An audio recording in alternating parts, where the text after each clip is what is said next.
Pillar দেখতে পাবো। এই পিলারের এইখানেই হযরত আদম আলাইহিস সালাম এবং হযরত হাওয়া আলাইহিস সালামকে একত্রে মিলন ঘটাইছেন। সুবহানাল্লাহ। সেই স্থানে আমরা সকলেই যাব, দেখব। যাদের সামর্থ্য আছে তারা হয়তো উপরে ওঠার সুযোগ পাবো, কিন্তু যাদের সামর্থ্য নেই তারা আমরা দূর থেকে দেখব। যাদের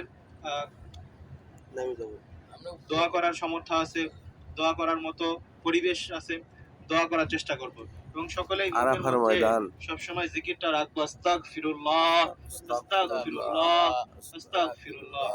আর আমরা যত সুন্দর নিদর্শন দেখব, প্রত্যেকটা নিদর্শন দেখার পরেই বলবো সুবহানাল্লাহ সুবহানাল্লাহ সুবহানাল্লাহ। আল্লাহ কত মহান, আল্লাহর কত সুন্দর নিদর্শন, এভাবে আমরা দেখব এবং এই রকম আল্লাহর সুউচ্চ নাম আমরা হৃদয় থেকে উচ্চারণ করার চেষ্টা করব ইনশাআল্লাহ। ইনশাআল্লাহ। এখানে আমরা একটা মসজিদ দেখব, মসজিদে নামিরা। বছরে শুধুমাত্র 2 ওয়াক্ত নামাজ হয় এবং একবার খুতবা হয়। 2 ওয়াক্ত নামাজ, আসর এবং জোহর এবং আসর দুইটা একই সাথে নামাজ হয়। নামাজ পড়ে হাজী সাহেবগণ মুজদালিফায় চলে আসেন। তারপরে মুজদালিফায় রাত্রি অবস্থান করে তারপরে আস্তে আস্তে মিনায় চলে আসেন, তারপরে জামারাতে পাথর মারেন।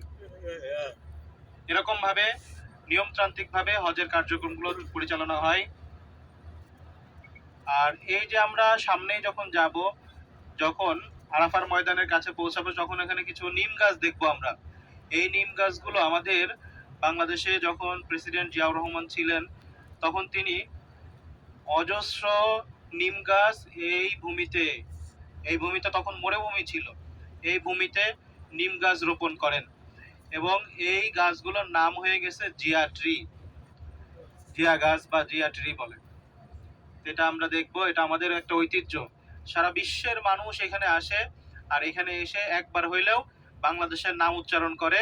এটা বাংলাদেশ থেকে সর্বপ্রথম জিয়াউর রহমান এনে মাটি নিয়ে এসে গাছ নিয়ে এসে রোপণ করায়। সুবহানাল্লাহ বলবেন না? এটা আমাদের বাংলাদেশের জন্য একটা ঐতিহ্য না? সারা বিশ্বের মানুষ যেখানে এসে একত্রিত হয় এবং নির্দিষ্ট একটা দিনে। তবে হাদিসের মধ্যে আসছে, আমরা আজকে হয়তো দোয়া করব, কিন্তু এটা মনে করব না যে দোয়া কবুল হওয়ার স্থান আজকেও দোয়া কবুল হবে। দোয়া কবুল হওয়ার স্থান হতে পারে, সেই হিসাবে আমরা দোয়া করব, কিন্তু নির্দিষ্ট দিনে নির্দিষ্ট সময়েই শুধুমাত্র দোয়া কবুল হয় এই আরাফাতের ময়দানে। যদি আমরা সেরকম মনে করে থাকি যে আজকেও দোয়া কবুল হবে, সেটা হবে বেদাত।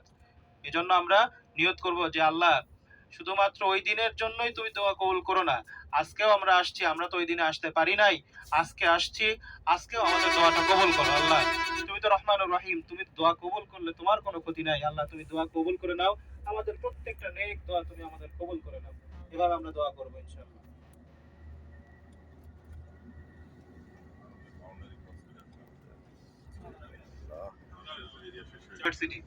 এখানে আপনারা আপনাদের সন্তানদেরকে এখানে ভর্তি করানোর চেষ্টা করবেন। এটা হচ্ছে সব থেকে প্রসিদ্ধ, পুরা সৌদি আরবের মধ্যে সব থেকে প্রসিদ্ধ হচ্ছে এই উম্মুল কোরা ইউনিভার্সিটি। এখানকার একটা শাখা আমাদের কিন্তু হারামের মধ্যে আছে, এখানকার একটা শাখা আমাদের হারামের মধ্যেও আছে। সেখানে হারামের ইমাম সাহেবগণ শিক্ষাদান করেন। এই যে ডান সাইডে দেখেন, সবাই ডান সাইডে দেখেন, এটা একটা বিশ্ববিদ্যালয়, এটা হচ্ছে উম্মুল কোরা। এই বিশ্ববিদ্যালয়ের নাম হচ্ছে উম্মুল কোরা। এখানে যত কোর্স আছে সেই কোর্সের মধ্যে বিশ্বের বিভিন্ন ধরনের শিক্ষার্থীরা এসে এখানে শিক্ষা লাভ করেন। আমাদের বাংলাদেশের অজস্র শিক্ষার্থী এখানে আছে, অনেক ছাত্র আছে হারামে পড়ালেখা করতেছে, যেটা হারাম শরীফের মধ্যেই যেই ফ্যাকাল্টিটা আছে সে হারামের মধ্যেই তারা পড়ালেখা করে। হারামের পাশে দেখবেন যে দ্বিতীয় তলায় একটা মসজিদ আছে, তার পাশে একটা কলেজ আছে, সেটা হচ্ছে উম্মুল কোরারই একটা ফ্যাকাল্টি। ওখানে হারামের যত ইমামরা থাকেন বেশিরভাগ ক্ষেত্রে ওখানে দর্স দিয়ে থাকেন।